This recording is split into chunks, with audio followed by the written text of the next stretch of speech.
আসসালামু আলাইকুম বন্ধুরা, নতুন আর একটা ভিডিও নিয়ে আমরা হাজির হয়েছি আপনাদের মাঝে। আমার বন্ধু তুষার পাবনাতে ঘুরতে আসছে আমার বাড়িতে। তো দীর্ঘদিন পর আসলো, দীর্ঘদিন বলতে অনেক বছর পর। তো ওকে নিয়ে অনেক ঘোরাঘুরি করলাম গ্রামের বাড়িতে। এর মধ্যে চৌধুরী বাড়ি নিয়ে গেলাম, আজিম চৌধুরী বাড়ি, আমাদের ওখানে নাম করা। বেশ চমৎকার জায়গা। ও এতটাই পছন্দ করছে, ও বলতেছে যে আর একবার আসতে হবে, কিন্তু ভাগ্য এতটাই আমাদের খারাপ যে আর আসা হয় নাই। ওর ইমার্জেন্সি ওর গ্রামে চলে যেতে হলো।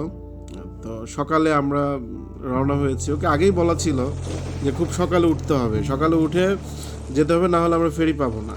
ওকে আর ডেকে আমি উঠাতেই পারি না, উঠাইতে উঠাইতে লেট হয়ে গেছে। এর ভিতরে আমার ফ্যামিলির, আমরা এখানবর্তী পরিবার, সবার কাছ থেকে বিদায় নিতে দিতে ওইখানে একটা দেরি হয়ে গেছে। তারপরেও হ্যাভি স্পিডে চালাইছি বাইক, যে আমরা ধরতে পারি নাই। 5 মিনিটস অলমোস্ট লেট। আমরা যদি 5 মিনিট আগে চলে আসতে পারতাম তাহলে ফেরিটা অবশ্যই পাইতাম।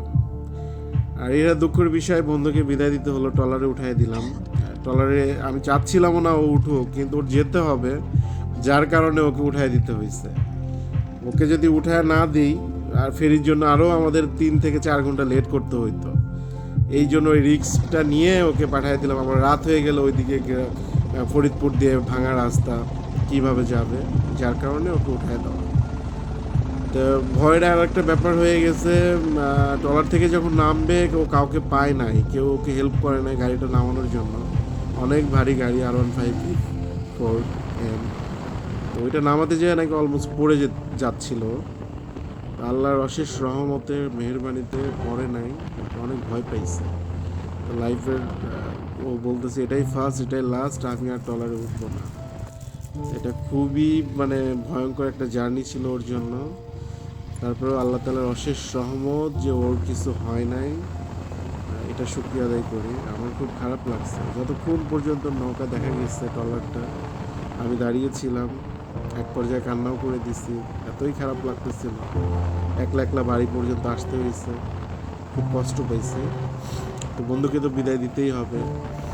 তো ওইদিকে কাজ শেষ করে ঢাকার দিকে যাবে, ও যখন মুভ করবে আমিও ঢাকার দিকে ঢুকবো। এই হচ্ছে আমাদের গল্প। আমাদের জন্য দোয়া করবেন, পরবর্তীতে যেন আবার নতুন কোনো ভিডিও নিয়ে আপনাদের মাঝে হাজির হতে পারি। ধন্যবাদ।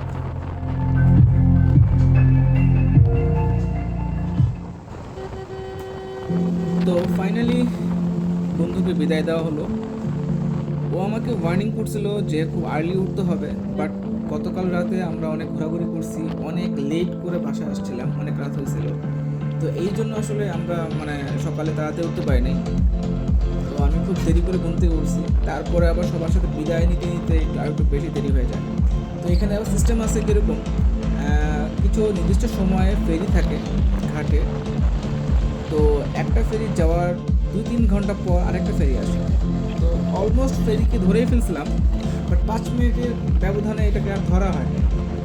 তো খুব আফসোস লাগতেছিল, আর একটু কিছু আগে আসতে পারলে হয়তো ফেরিতে ধরে ফেলতাম।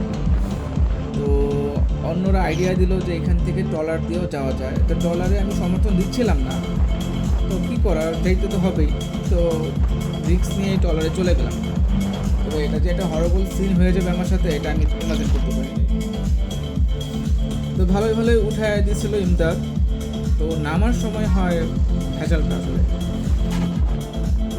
একজন লোক নৌকা থেকে নামাই দিয়েছে, কিন্তু ওই ঘাট থেকে উপরে ওঠার সময় পানিতে অলমোস্ট পড়েই গেছিলাম। তো একটা যাত্রী আমাকে হেল্প করছে পড়া থেকে, আল্লাহ তাকে ভালো রাখুক।